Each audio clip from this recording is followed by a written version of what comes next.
नमस्कार। आज हम बात करेंगे आईबीएस इरिटेबल बाउल सिंड्रोम के बारे में एक कविता की फॉर्म में। इरिटेबल बाउल सिंड्रोम पेट की हर आहट अब डर बन जाती, कभी दस्त कभी कब्ज कुछ समझ ना आती। जो आईबीएस का पेशेंट होता है उसके पेट में कभी न कुछ प्रॉब्लम चलती रहती है। गुड़ गुड़ होगा, कभी गैस बन जाएगी, कभी ब्लोटिंग हो जाएगी, कभी दस्त लग जाएंगे, कभी कंस्टिपेशन हो जाएगा, कभी गिरेगी। तो ये सब सिम्टम जो है ना आईबीएस के होते हैं और मरीज समझ नहीं पाता, बड़ा कंफ्यूज रहता है। तो पेट की हर आहट अब डर बन जाती, कभी दस्त कभी कब्ज कुछ समझ ना आती।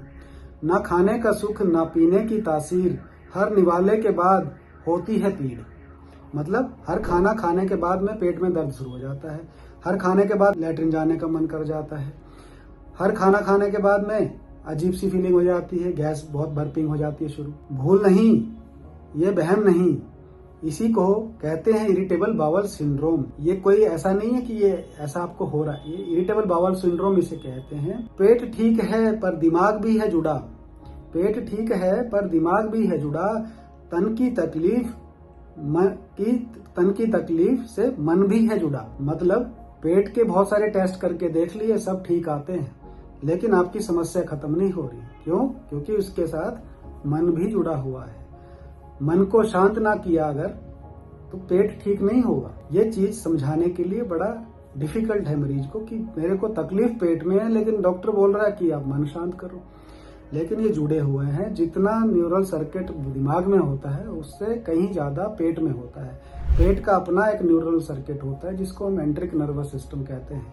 इसलिए कई बार हम बोलते हैं ना मेरी गट फीलिंग है, मेरी गट फीलिंग तो हमें यहाँ से आ रही है। गट फीलिंग कौन सी? तो कई लोग जब बोलते हैं गट फीलिंग आ रही तो गट में भी फीलिंग होती है। सर्किट, न्यूरल सर्किट है बहुत ज्यादा बड़ा गट के अंदर में। भीड़ में रहो या तन्हाई में, गैस ऐठन सताए परछाई में। कहीं भी रहो, कहीं भी बैठे हैं, मीटिंग कर रहे हैं, लेकिन पेट में गुड़ गुड़ चल रही है। कभी ऐठन चल रही है, कभी गैस चल रही है। ऐसा लगता है जैसे हमारी परछाई से हमें डर लगने लग जाता है। कई लोग इतने प्रॉब्लम में हो जाते हैं। लोग कहें नखरे हैं तेरे, फिर उनके जो आसपास के लोग होते हैं कहने लगे बहुत नखरे करता है, तो इसको कोई बीमारी है नहीं, सारे टेस्ट करा लिए, कुछ बीमारी नहीं है, फिर भी बोल रहा है मुझे बीमारी है। तो लोग कहें नखरे हैं तेरे, पर दर्द सच्चा है और आंखों से झरे। जो बंदा तकलीफ में है इरिटेबल बाउल सिंड्रोम का, वही जानता है कि वो कितनी तकलीफ में है। तनाव, चिंता, दौड़ती जिंदगी। अब हम कारण बता रहे हैं कि इरिटेबल बाउल सिंड्रोम होता क्यों है। तनाव, चिंता, दौड़ती जिंदगी, इनसे बढ़े पेट की ये बंदिशें। मतलब जो लोग स्ट्रेस में रहते हैं या ओवर थिंकर होते हैं, बहुत ज्यादा सोचते हैं, उनको ये दिक्कतें होती हैं। क्यों? क्योंकि बहुत ज्यादा सोचेंगे, ओवर थिंकिंग करेंगे तो केमिकल रिलीज होंगे इधर और वो इफेक्ट करेंगे इधर। चिंता, जो स्ट्रेस में होते हैं या डिप्रेशन में है, एंजाइटी में है, उनको भी ये चीजें होती हैं।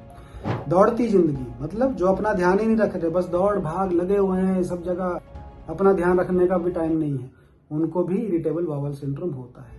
उनके पेट का बैक्टीरियल बैलेंस बिगड़ जाता है। डिसबायोसिस कहते हैं कि अच्छे बैक्टीरिया कम हो गए और बैड बैक्टीरिया बढ़ गए और पेट की सेंसिटिविटी बढ़ गई। इसको हाइपर सेंसिटिविटी सिंड्रोम भी कहते हैं। इसलिए खाना देखो तो करना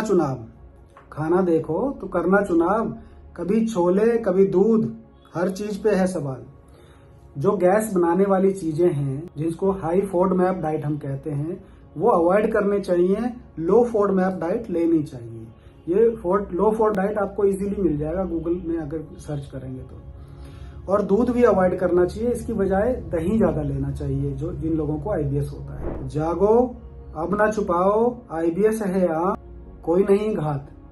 आईबीएस इरिटेबल बाउल सिंड्रोम है, बहुत कॉमन बीमारी है ये, और छुपाने से कोई फायदा नहीं है। आप डॉक्टर के पास जाइए, कंसल्ट कीजिए, आपका डॉक्टर आपको अच्छे से समझाएगा, कुछ दवाइयां देगा और आप ठीक हो जाएंगे, यह बीमारी कंट्रोल में रहेगी। योग, आहार और समझदारी, मतलब योगा, माइंड को रिलैक्स करने के लिए योगा भी बताते हैं। आहार, जैसे मैंने लो फोडमैप डाइट के बारे में बताया वो, और समझदारी ये कि आप डॉक्टर से बीमारी को समझो और बीमारी के साथ रहना सीखो। अब ये सोचो कि मुझे ही क्यों हुआ, हमेशा ये सोचते रहेंगे तो परेशान रहेंगे, बीमारी और बढ़ सकती है। बजाय इसके कि ये इसलिए हुआ है, ये इसका इलाज है, तो ये इलाज करना है और उसके साथ रहोगे तो रिलैक्स रहोगे। दवाओं संग जरूरी है सह अस्तित्व की तैयारी। जो दवाइयाँ चलती हैं, कई बार दवाइयाँ लंबे टाइम तक चलती हैं आईबीएस में, तो दवाइयों के साथ रिलेशन बना लें और कुछ टाइम बाद आपको समझ में आ जाएगा कि ये सिम्टम बढ़ा तो ये दवाई लेनी चाहिए, वो बढ़ा तो वो, पर डॉक्टरी परामर्श के साथ ही दवाइयाँ लेनी चाहिए, बिना डॉक्टरी परामर्श से दवाई नहीं लेनी। सलाद से दोस्ती, मसालों से दूरी, फाइबर, पानी है जरूरी। सलाद ज़्यादा खाना चाहिए, मसाले कम खाने चाहिए, फाइबर मतलब फ्रूट्स या सलाद, और पानी खूब पीना चाहिए।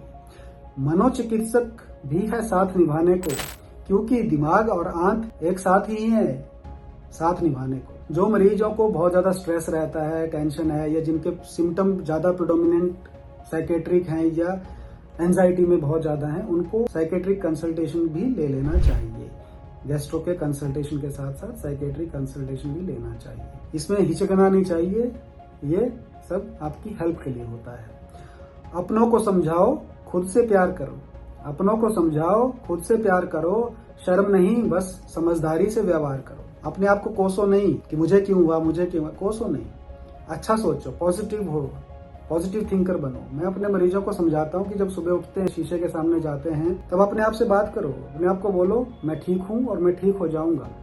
बार बार पॉजिटिव चीजें अपने दिमाग में डालो तो पॉजिटिव चीजें होने लग जाती हैं। नेगेटिव ही सोचते रहेंगे तो उस चीज से निकल नहीं पाएंगे और आगे जाके साइकेट्रिक इलनेस और ज्यादा खराब हो जाती है और दिक्कतें बढ़ जाती हैं। आईबीएस को मत कहो कमजोरी, यह है बस शरीर की एक छोटी सी कहानी। अगर आप कुछ समझ जाते हैं और इसका डॉक्टर से अच्छे टाइम पे, रेगुलर टाइम पे कंसल्ट करते रहते हैं, तो ये कोई बहुत बड़ी बीमारी नहीं है, इससे कोई जान नहीं जाती किसी की। लेकिन इरिटेशन रहती है, तकलीफें रहती हैं, उनको छुटकारा पाने का बहुत सिंपल उपाय है अगर आप समझें उनको। कुछ अलार्म सिम्टम्स भी होते हैं, जैसे कि वेट लॉस होना, ब्लीडिंग होना, रात के टाइम उठ के लैट्रिन जाने के लिए जाना, नींद खराब होना, और इस तरह के अगर ब्लैक स्टूल आना, अगर ये सिम्टम हैं तो ये अलार्म सिम्टम होते हैं, तुरंत डॉक्टर के पास जाना चाहिए। तो आईबीएस इरिटेबल बाउल सिंड्रोम से घबराएं नहीं, पर इसको समझें और डॉक्टर से सलाह लें और रेगुलर डॉक्टर से परामर्श करते रहें, तो इससे छुटकारा पाना या इसके साथ रहना बहुत ईजी है। धन्यवाद।